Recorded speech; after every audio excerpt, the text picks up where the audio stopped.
Hello everyone, my name is Debbie O'Malley and I'm here with my grandson who's 3.5. His name is O'Malley and we're going to read a favorite book of his. And this is a long time favorite. I think it was, it's been many years since it was written. It's called Corduroy. I'm sure some of you are familiar with this book. So Corduroy, Story and Pictures by Don Freeman. So we're going to begin. Corduroy is a bear who once lived in the toy department of a big store. Day after day, he waited with all the other animals and dolls for somebody to come along and take him home.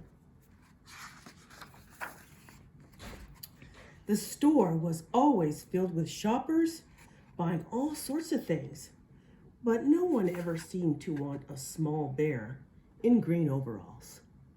Then one morning, a little girl stopped and looked straight into Corduroy's bright eyes. "Oh, Mommy," she said, "look, there's the very bear I've always wanted." "Not today, dear," her mom sighed. "I've spent too much already. Besides, he doesn't look new. He's lost the button to one of his shoulder straps. You see where he's lost his button? Right there." Corduroy watched them sadly as they walked away. "I didn't know I'd lost a button," he said to himself. "Tonight I'll go see if I can find it." Then he pulled the bed button out. Is that what it? Late that evening, when all the shoppers had gone and the doors were shut and locked, Corduroy climbed carefully down from his shelf and began searching everywhere on the floor for his lost button.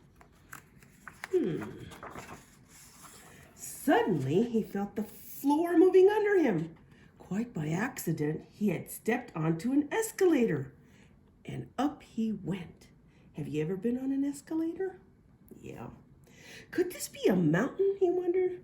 I think I've always wanted to climb a mountain. It's not a mountain. It's not a mountain. He stepped off the escalator as it reached the next floor, and there, before his eyes, was a most amazing sight. Tables and chairs and lamps and sofas and rows of beds. "Oh, this must be a palace," Corduroy gasped. "I guess I've always wanted to live in a palace." He wandered around, admiring the furniture. "This must be a bed," he said. "I've always wanted to sleep in a bed." And up he crawled onto a large, thick mattress. All at once he saw something small and round. "What? Here's my button," he cried, and he tried to pick it up. But like all the other buttons on the mattress, it was tied down tight. He yanked and pulled with both paws until, pop! Off came the button, and off the mattress Corduroy toppled. Knocked over the lamp, didn't he?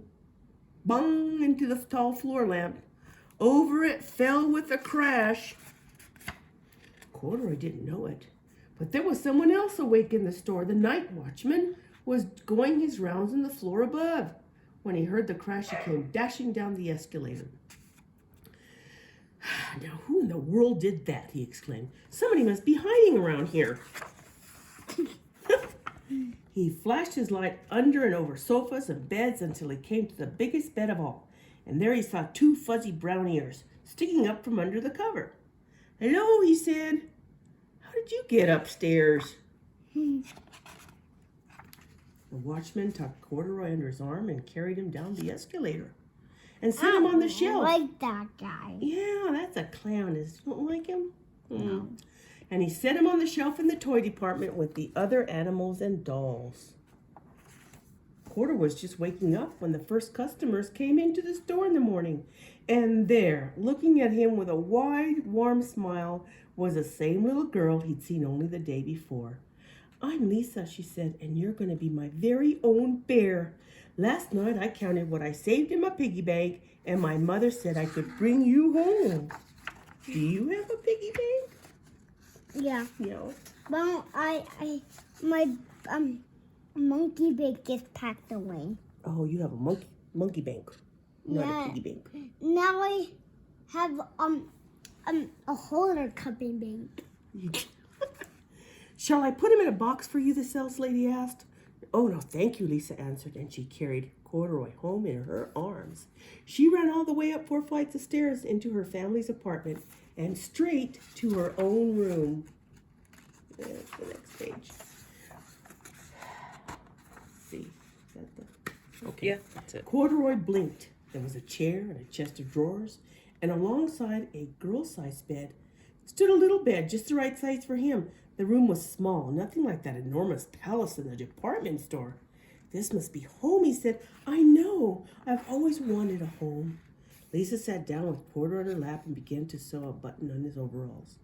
I like you the way you are, she said, but you'll be more comfortable with your shoulder strap fastened. You must be a friend, said Corduroy. I've always wanted a friend. Me too, said Lisa, and gave him a big hug. That's the end of the story.